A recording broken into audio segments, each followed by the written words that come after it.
چھوٹے بڑے کی کوئی تمیز نہیں کہ ہاں لا الہ الا اللہ محمد الرسول اللہ صلی اللہ علیہ وسلم پڑھنے والا یہاں سب ایک ہے. جس نے کلمہ پڑھا سب ایک ہو جاتے ہیں. کل ایک آدمی 4 مہینے افغانستان کے مجاہدین کے ساتھ گزار کے آیا، دوست آدمی ہے. جہاں اس نے اور باتیں بتائی وہاں ایک یہ بات بتائی کہ ایک محاذ پہ ایک روسی کو پکڑ لیا، روسی بدماش کو پکڑ لیا، وہ جو آئے ہوئے ہیں نا، اس نے کلمہ پڑھ لیا، مسلمان بن گیا. تو 2-4 دن کے بعد اس سے پوچھا کہ تو نے اپنے کفر میں یا اپنے معاملات مذہب میں اور ہمارے اسلام میں کچھ فرق پایا؟ ایک بات اس نے بتائی، وہ میں نقل کر دیتا ہوں، شاید آپ کو بھی پسند آئے. جتنے کو وہ مسلمان بنا اتنے کی بات اسے محسوس ہوئی. کہنے لگا میں اپنے منہ میں بڑا ٹوتھ پسٹ مارتا تھا، بڑا برش مارتا تھا، بڑی منجن مارتا تھا اور میرے منہ کی بدبو نہیں جاتی تھی. جب سے میں نے تمہارا کلمہ پڑھا میرے منہ کی بو ختم ہو گئی. بالکل میرے منہ میں سے بدبو نہیں آتی، ورنہ میں خود تنگ تھا. اندازہ لگاؤ لا الہ الا اللہ محمد الرسول اللہ پڑھنے سے اگر ایک روسی کافر کے منہ کی بدبو ختم ہو سکتی ہے تو کیا میرے تیرے جہنم کے سلگے ہوئے وہ لا الہ الا اللہ محمد الرسول اللہ پڑھنے سے جہنم کے انگارے نہیں بجھ جائیں گے؟ تو فاروق اعظم رضی اللہ تعالیٰ عنہ نے فرمایا کہ بھائی یہاں بدلہ دینا پڑے گا، یا کوئی چھوٹے بڑے کی بات نہیں.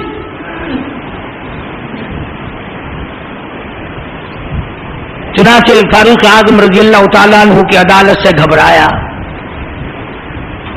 اور اس بات سے وہ گھبرایا کہ یہاں اتنا عدل، اتنا انصاف، کسی کا کوئی لحاظ نہیں، سب کے لیے ایک قانون اور ایک مساوی حقوق اور سب کے لیے ایک سا درجہ رکھا ہوا ہے. چنانچہ مرتد تو ہو گیا، کافر دوبارہ ہو گیا، مرتد ہو گیا، اور اس بات کو پسند نہ کیا کہ شہزادہ بادشاہ کا بیٹا ایک دیہاتی کے ہاتھ سے تھپڑ کھائے اور بدلہ دے. تو سیدنا فاروق اعظم رضی اللہ تعالی عنہ نے یہ ثابت کر دیا کہ مسلمان بادشاہ کے سامنے، مسلمان عدالت کے سامنے تمام چھوٹے بڑے امیر غریب ایک ہیں. یہاں کسی کی چھوٹے بڑے کی رسائی نہیں ہونی چاہیے. بلکہ عہد فاروقی نے اس قسم کی مثالیں قائم کی، اس قسم کی مثالیں قائم کی. جنگ میں، جہاد میں رشتہ دار سامنے آ گئے.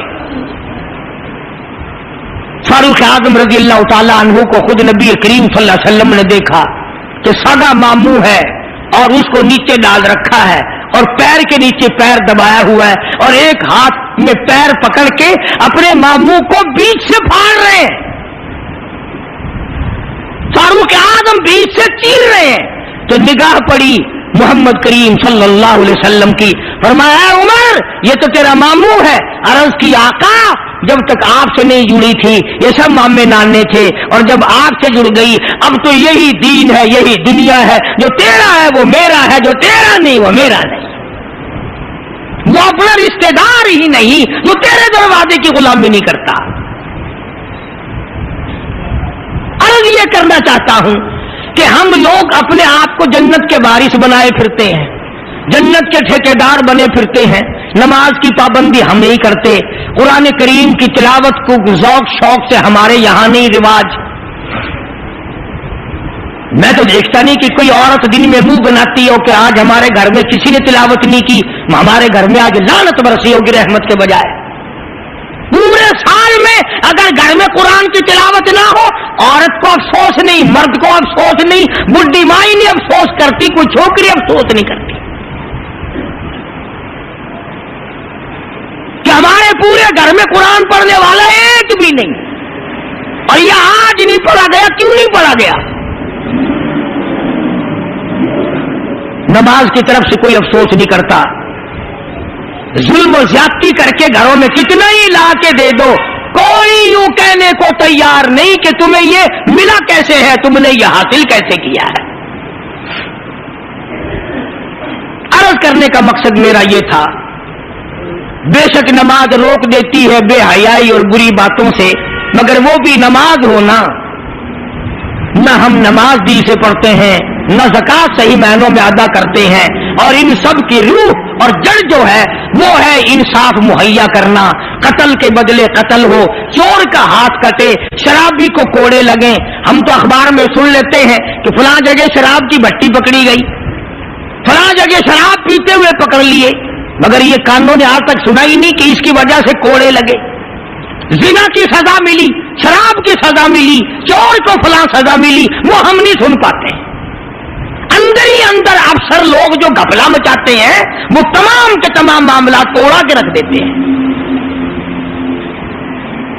اور یہی وہ چیز ہے جس کا قرآن کریم مخالف بنتا ہے۔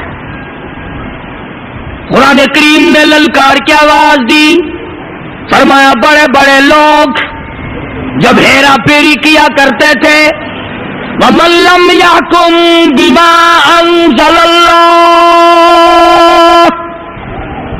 فَأُولَٰئِكَ هُمُ الْكَافِرُونَ۔ یہ وہ لوگ ہیں جنہوں نے اللہ کے نازل کردہ کام کے خلاف فیصلے کیے، تمام خلاف اس کی عدالتیں قائم کی، پرواہ نہ کی، سوچا تک نہیں۔ کہیں فرمایا وَمَن لَّمْ يَحْكُم بِمَا أَنزَلَ اللَّهُ فَأُولَٰئِكَ هُمُ الْفَاسِقُونَ۔ قرآن کہتا ہے جو لوگ میرے قرآن کے خلاف بیٹھ کر فیصلہ کرتے ہیں، اللہ کہتا ہے یہ فاسق ہیں، یہ فاجر ہیں، یہ بدکار لوگ ہیں۔